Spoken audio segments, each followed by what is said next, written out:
Alright, so basically what I'm going to be doing is I'm going to be replacing the valve cover gasket on both sides.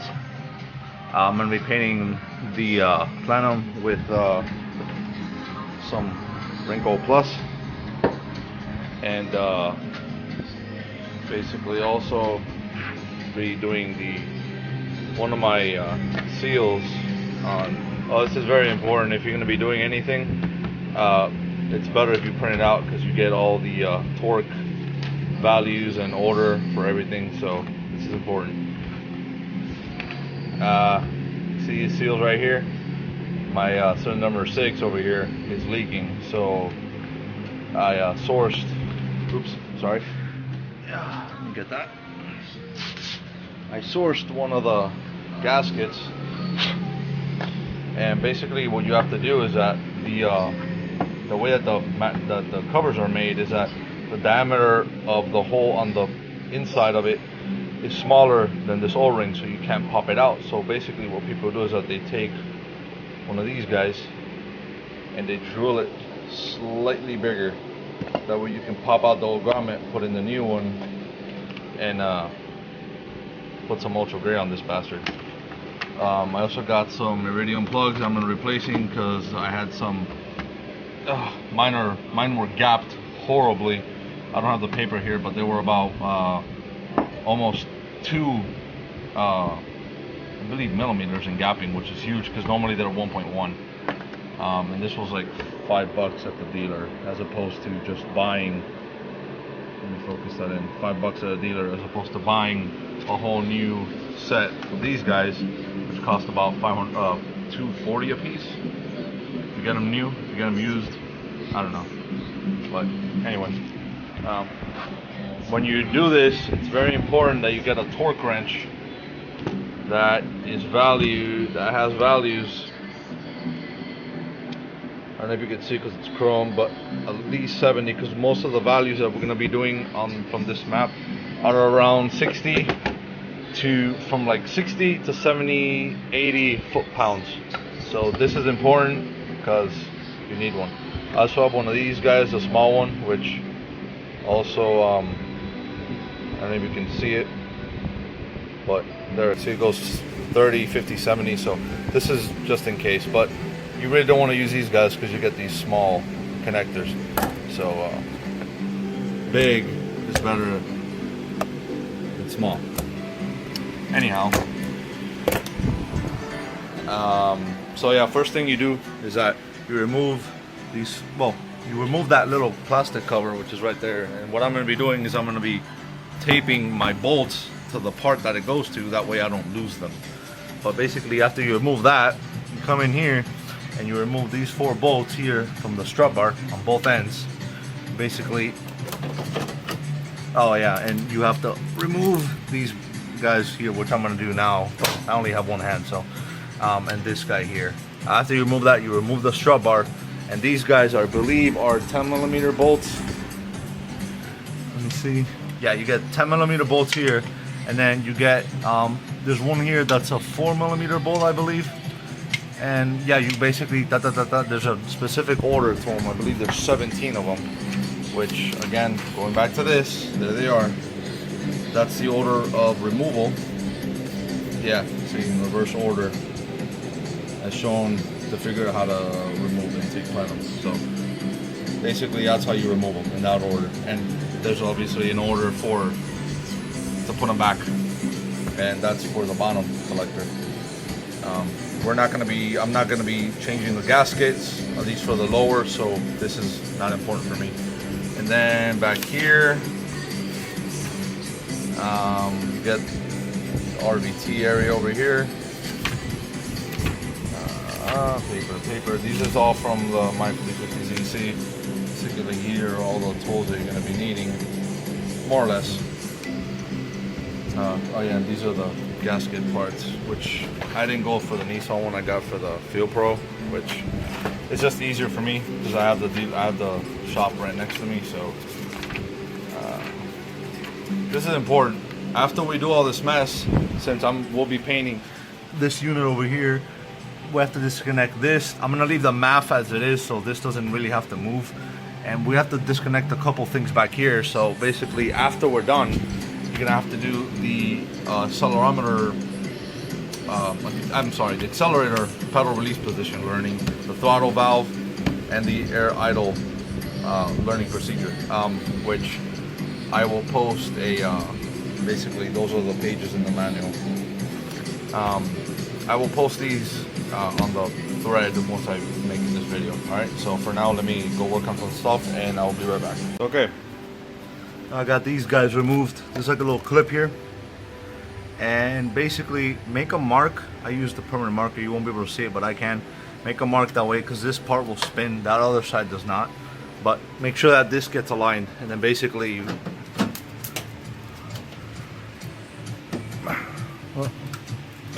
lift from one end, you lift from the other, and strut bar is removed. And so we're going to put this aside, keeping in mind that right there has to stay in the more or less the same location. So now, back here, you got to remove this valve. This one right here has to be moved. This hose, and then there's one down here which I can't see, but it's basically this one here. You have to remove all those. I usually remove them from there, and all these miscellaneous clips that are attached to the plenum, including the intake and the throttle body valve. So let me get those out. But basically, when you look at it,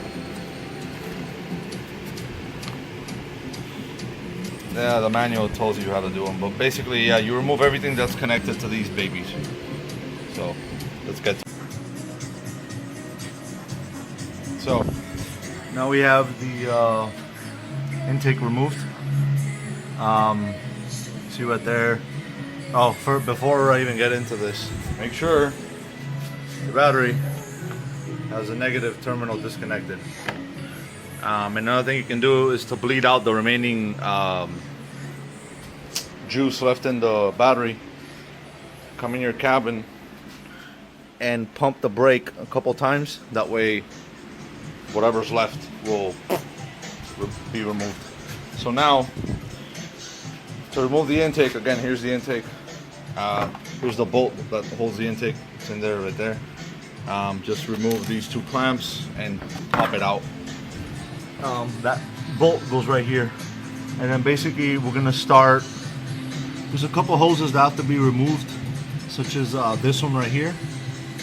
Now this one goes to the back of the, I don't know if you can see it right there, it goes back right there. You see that little clip? That's the clip that it goes to. We don't have to remove it now, but if you look down, you see all that oil?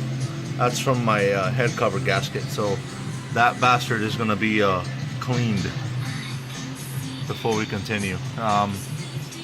So what we're going to be doing is we're going to be removing this connector here, removing this bad boy, and yeah, moving on from there. Oh, I also for the hoses, I like to put a little tape at the end. That way, because nothing will fuck up your day that when you forget a hose and your throttle starts going crazy because you have a vacuum leak. And you can't find it because this hose is like this in there hidden and you can't tell. So I always put something and put the hoses up, that way I can see it. This hose, I'm gonna be removing it when I remove that, so for now I'm gonna leave it there. And also remember, any hose, if you're gonna stop for the day, put something in it, that way there's nothing that can get in there. So alright, I'm gonna now remove the bolts from the intake plenum, and we'll go from there. Alright, now basically you go in order. The manual will tell you go in reverse order of this. So you start off at 18, work your way around, and then in the center. What I've done is I started with the center ones, removing them. I basically wrap a piece of painter's tape and I label them because there are different sizes to them and they have to go exactly to this order. And I'm gonna go ahead and do that with all the other ones. So you just grab it, put some tape around it, and in this case, this guy is right there. number 18. So literally you just put 18 on it, and you put P for Plenum, P18. So you put P for Plenum and 18. You store it in the bag. And yeah, I'm gonna go ahead and do that for the rest of these guys. All right, see you in a bit. So I don't have somebody else helping me, so I wasn't able to fully show how to do this, but basically when you remove all these screws, there's going to be this valve, that valve, this hose, and then another hose back here, that one, that you have to remove. Basically what it equates to is this little valve right there, this little hose that goes to the back of the unit, this one here that has coolant in it, if you can see it, but there's coolant right there, and then this hose right here, and they all go up. So it's kind of hard to mistake them. What I'm gonna do is I'm gonna put a label on them, that way I know which one is which, and that way I won't have any problems. So I'm gonna put a little label here that says water, and here that says, I guess, water, because this must probably flow that way. I'm not exactly sure, but let's keep going with this. All right, so after you remove after you remove this plenum, you're gonna get this shit, and basically you're gonna have this PVC valve right here. You're gonna remove it, and I removed it because, again, no hands. It's this valve right here, and it's easier to remove it at the PVC than it is to remove it here. So just remove it by here. Just be very careful, because this is a plastic piece of shit. So this breaks, you're fucked. You need to get a new one. So after that, make sure I tape this up, the intake, that way to make sure that nothing falls in here, because this, and you're done. All right, after that, you have to remove this fuel line regulator. There's two bolts right here, which are these two guys, which actually after you remove them, I forgot to mention, you can put them right back where they are, which is what I'm doing with a lot of these bolts.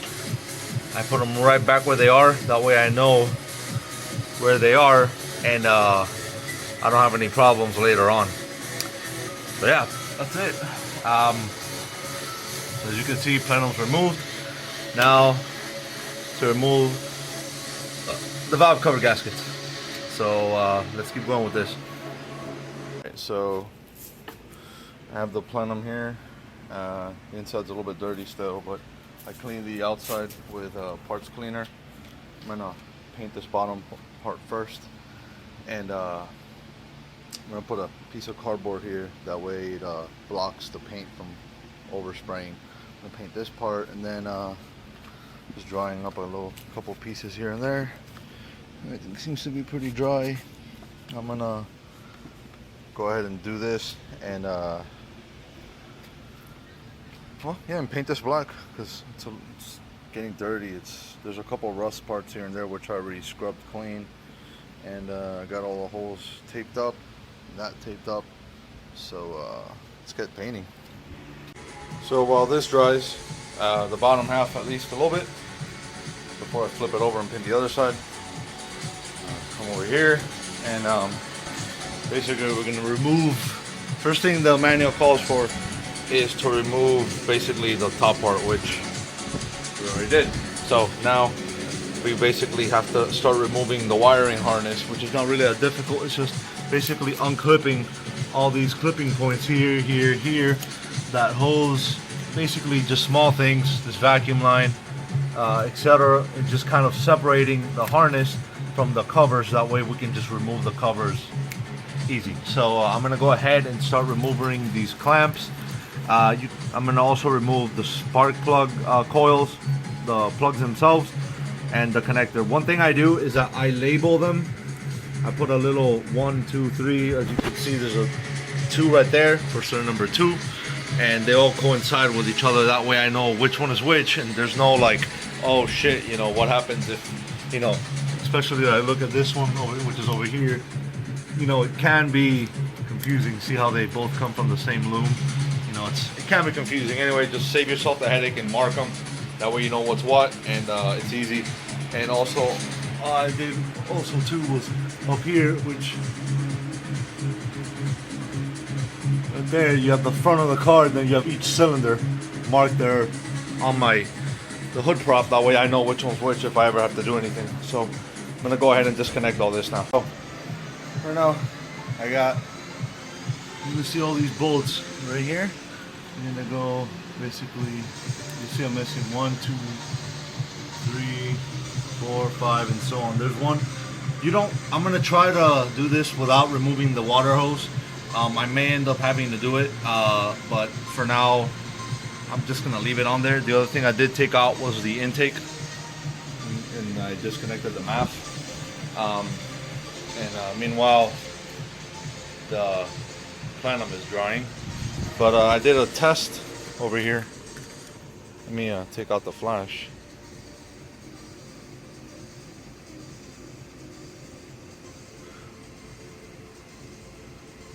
Looks pretty good. Definitely like that wrinkle effect. So my only problem is I wish I had you can see it over there like that, but I wish I had red of this paint, so I could paint the intake manifold. I mean, not the intake manifold, the valve covers, both red. But I'm gonna try doing a test, and I got some. I'm gonna try this for now. I'm gonna paint a piece of metal and see if I overlay it with the red, if it'll do that, and then I can go buy engine paint and do that. Then it's basically the same thing I used to paint the toolbox over here.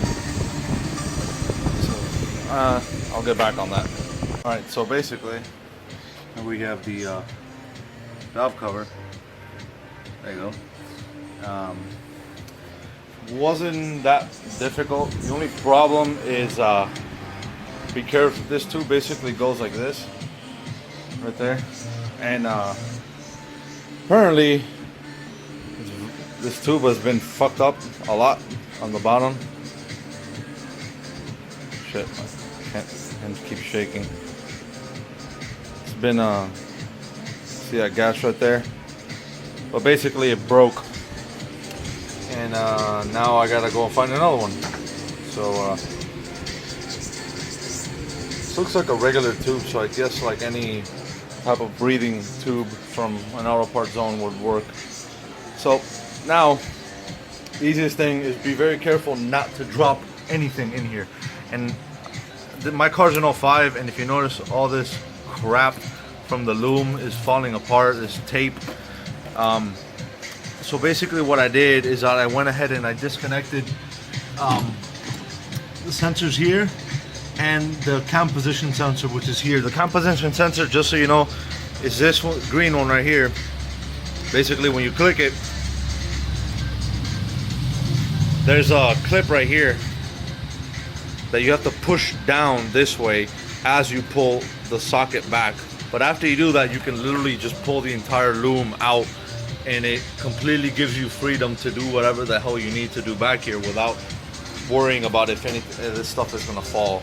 Because the loom comes all the way down here and it connects to the starter, to the alternator and AC. Actually, that's the AC, I'm sorry. AC unit right there. So it's much better if you just remove it. And now I'm gonna go ahead and work on this side over here, which I'm gonna cover after this.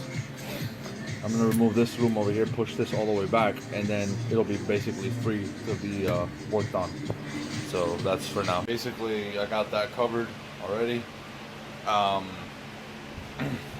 You're gonna have to start pretty much. The easiest thing I found without having to drain the fuel is to disconnect the loom entirely on this side, completely from all that, and you can label it. That way it's easier for you to remember if you don't remember at all. Disconnect this, and basically that goes back into the ECM. So basically remove all these clips and then kind of bend it over that side, which I'm gonna do tomorrow morning. For tonight I'm done.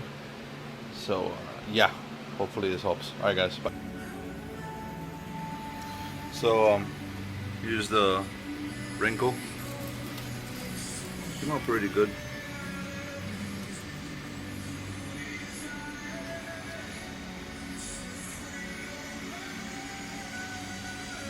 There's a little bit of over wrinkly here, but it's not really that big of a deal.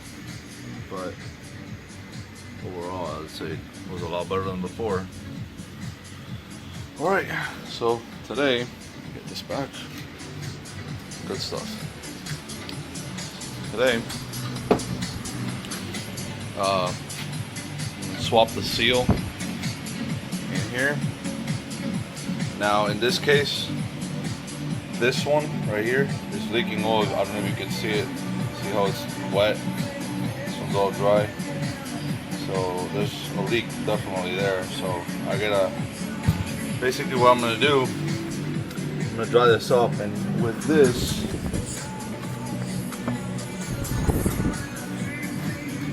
basically what you're gonna be doing, if you notice, it sits right outside of the diameter of the ring. So I can open that up a little bit and extract that ring out and then put a new one in, which I have right here. See?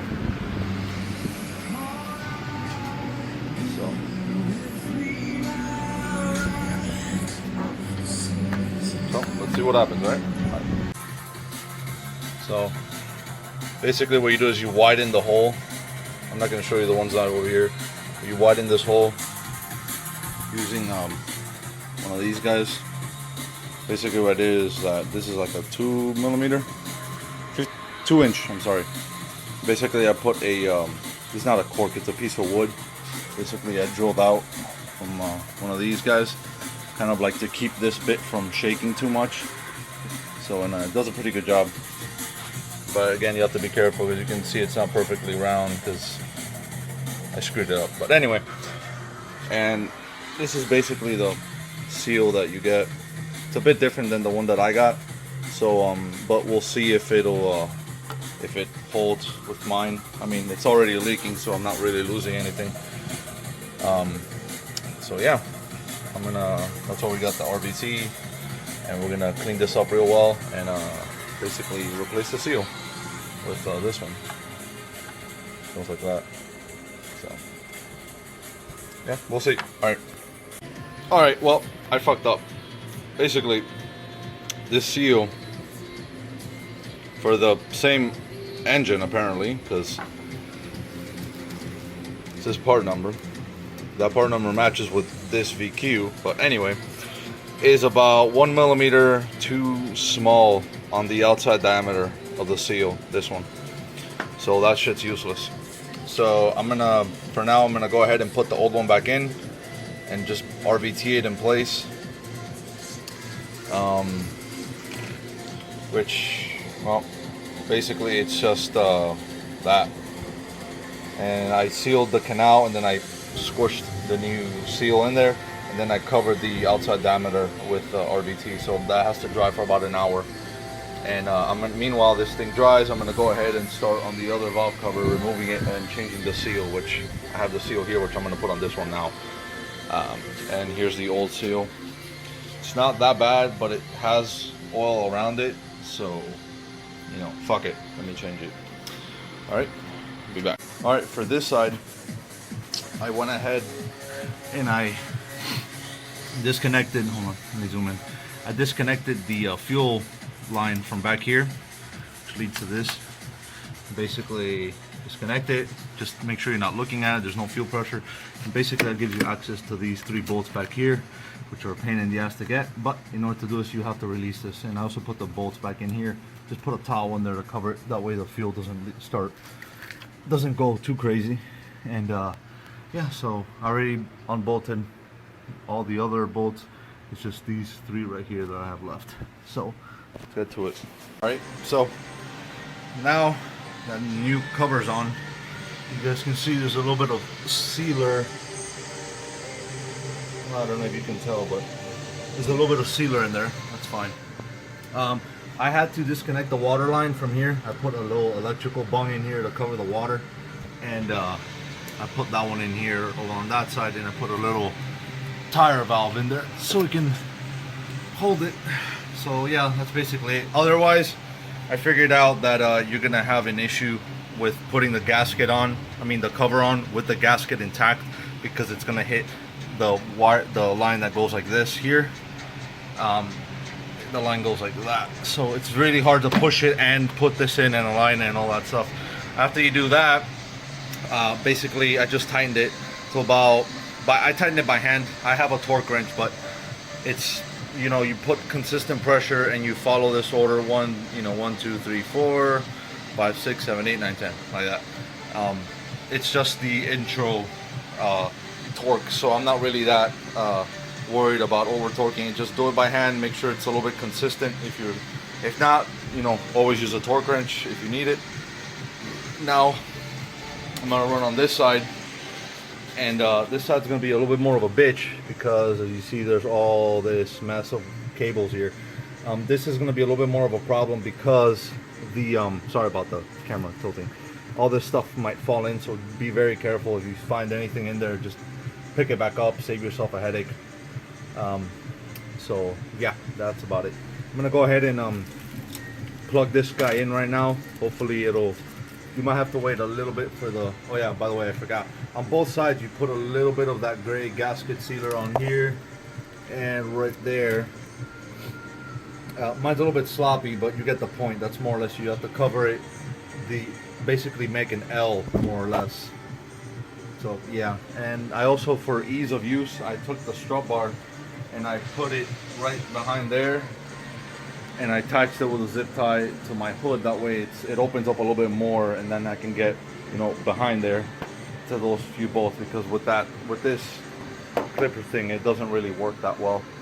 So yeah, outside of that, I disconnected one of the fuel lines here, the vacuum line, or fuel line I guess, from the back, and the sensor. That way I can push this entire unit this way, and I can go in there without getting gas in my face. Alright, so I'm gonna put this valve on now, and also a little trick. When you're putting it on, this one already has a new seal in place. I put a little bit of RVT in, like here, here, here, here, here, here, and right there. That way it holds it in place. And what I did is I flipped up the cover and I put a little bit of weight on it or something. That way it holds the valve, the cover in place. You see it right there, a little bit of sealer. Not that much, just a little bit, just to hold it in place. Let it dry for about 20-30 minutes and you'll be good. And so yeah, I'm gonna attach this now and then take a break. I have to go and go to the auto part and pick up one of these hoses because it cracked on me. So I'm gonna go ahead and do that and get some parts cleaner, just so I can clean up a couple of things here and there. And then I gotta put in my spark plugs. These are here's the part number for it. Well, let me so that's the part number for them. So yeah, actually, a little hint, if you want, when you order these parts, usually there's a website called retailmenot.com where they'll give you coupons. These are normally like about $60 for a set of 6. I got them for about $45. So, and I order online and I pick it up at the store, and it's awesome. So if you guys want, go ahead and do that. Oh, another thing, sorry that this whole mess is disorganized, but I'm sorry, this goes over here with this. Label all your bolts. As you can see, I label them, lower collector bolts, and then I put which one is which, and the numbers coincide with the numbers on here on the manual. That way I know. And the same goes with these guys. You see 7, see P5, that's plenum for 5, and etc, etc. Do this because otherwise you're gonna spend hours. It takes a little bit longer, but it's worth it. So and this is what's left of my RVT, my gasket maker. Outside of that, oh, these are the old seals. They're kind of rigid. They're not broken, but they're a little bit, if you feel them, they're a little bit crusty. So yeah. Oh, and also, I don't know if you can see it, but this came out real nice. so it's all nice, and I already removed it. I gotta sand this a little bit here, but otherwise it came out pretty badass. So yeah, then the sensor's back here, but yeah, it came out pretty good, so I'm happy with it. So I'm gonna go grab something to eat, and then I'll continue with this mess. Alright, so finished mounting this side. Again, follow the order. One thing of warning, that bolt right there at the end, right there, that guy's a motherfucker. So my suggestion is get one of these guys and tighten it as much as you can without going overboard, because it's going to be very difficult to get a torque wrench in there. Or I'm lucky I have one of these guys, so these are small as compared to that thing. So I'm going to use this guy to torque them to more or less, hold on, to more or less the required specs. So this guy is like 30, trying to get the camera zoom, but whatever. This guy goes from minimum to 30, so I'm just gonna put the minimum and torque this guy with it, because the final torque, if I remember correctly, actually no, the final torque is 65 to 72. So final torque is 65 to 72. So I'm gonna have to use that one, but just pushes a little bit higher. And another thing that I'm gonna use, I bought because I didn't have any, are these adapters. These are lifesavers. I didn't have any, so I had a couple, but I just went out and bought an actual complete set. That way I can convert from these small ones to the normal. I don't know what the sizes are called, but whatever. I can figure that out eventually. But yeah, do that and then let it sit for about an hour. That way the RVT here on the joints will set. And I'm gonna go take a break and go buy this hose thing.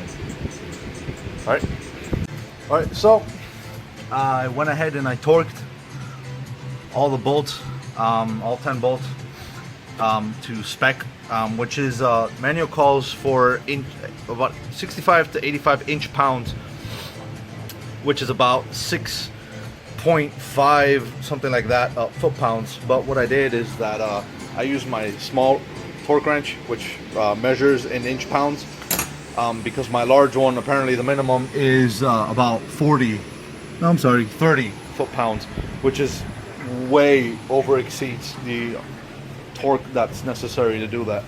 I also, let me get the hose. The hose that was here goes like that, more or less. I went ahead and I swapped it with this one, and I put 2 rings on there to hold it in place, and I mean, it fits pretty much exactly where it's supposed to be. So yeah, that's ready to go. So now I'm gonna start connecting the fuel line, all the sensors, and basically the entire loom. I'm gonna swap the spark plugs first. Important thing, when you're putting the fuel line back in, before you even put the top plenum on or the collector or anything, turn the car to the on position. That way the fuel pump primes, and you can see if there's any leaks in that fuel line that you disconnected. So I'm gonna go ahead and do that after I set up everything. Oh, and don't forget to plug your water line in as well, because your water line is also gonna start going. Actually, no, I'm sorry. I thought this had an electronic one, but it's manual. Anyway, go ahead and start doing that, and we'll see once it's finished. Okay, so basically what I did is that I connected the battery again, and I put a paper towel back here underneath it. This is the fuel line that I disconnected. That's the rail right there. So I disconnected this to move this entire unit that way when I was dismounting everything. So tighten this back together, tighten it snug, like snug.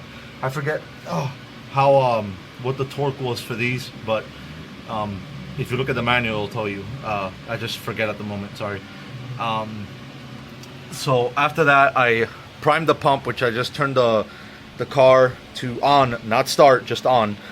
and you hear the pump priming, and then basically you check to see if the paper towel has any fuel or anything, which it doesn't, and there's nothing wet there at all, so yeah, it's fine. So now you go and you put the plenum on. You put the gasket on first. It's on here. You align the two holes. Oh, the wiring is also done like that. It's easier for you if you take photographs of the wiring prior to taking it off. That way it's easier, you know which bracket goes where, like this bracket, like that, this bracket goes here, etc, etc. So, but whatever, it for now that's just what it is. Now you tighten these buttons, these bolts in this order. It's right here, hold on. Basically the center two in like that, basically in a cross pattern, and you tighten them to 44 to 61 inch-pounds. Again, I have my little tool already set up for that. Basically you tighten it, you put the upper seal for the upper plenum, and that's about it. And then you bolt that one on, which I'll show you after I finish this one up. A slight correction, I forgot to put this first. So you put the seal first, then the pressure plate over here, arrow forward, and then you put the bolts on in order, and then you do it 1, 2, 3, 4, 5, and 6 until you tighten them. Okay, so now after you get the plenum on, basically you have to hook up these vacuum hoses to the upper plenum. As you see right there, there's one up here, which I need to put the clip on.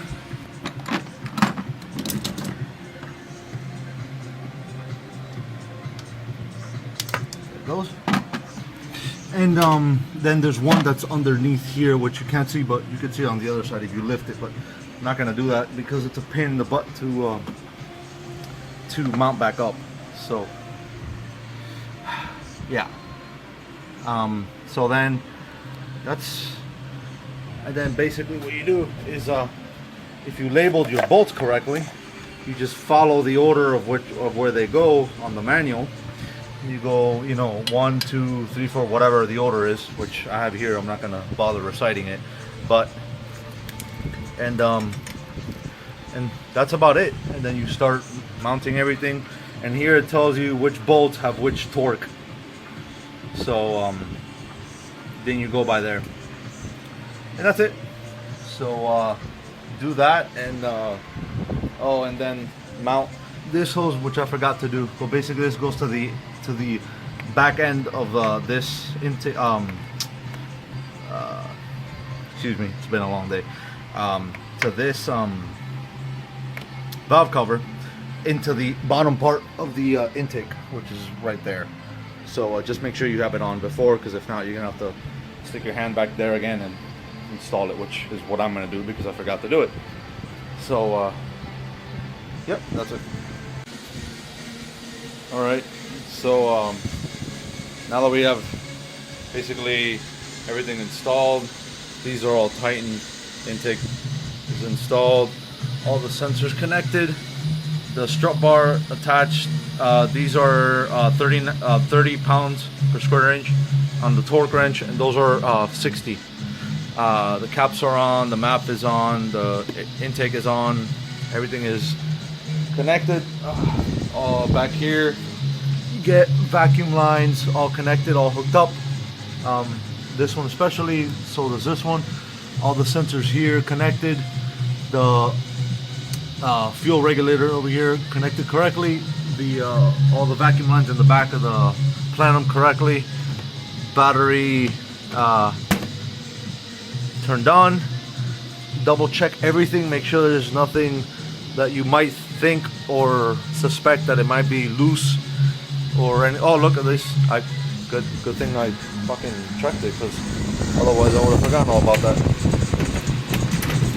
So again, double check your work, make sure everything is fine, and that's about it. Make sure you don't leave any tools scattered around in here. because that will be really bad. Nothing in there. A lot of people leave stuff here. Nothing there. So that's set. Now what you gotta do is you gotta do the relearn procedure for basically all the sensors that you disconnected during the install process. Blah blah blah. Here we go. So these you can do without, since the RVT needs at least 20 hours to cure. I'm not going to actually turn the engine over. What I'm going to do is just do these procedures which do not require the engine to be actually operating. It's just an on-off. So after you do this, car should be up and running. Take it easy at first. Make sure there's no leaks. Check it after a couple days. Make sure there's no leaks into anywhere outside. If you smell fuel or anything like that, double check the fuel line that you disconnected, or maybe you didn't disconnect, but anyway, double check. So yep, that's it. Hope this helped you guys a lot.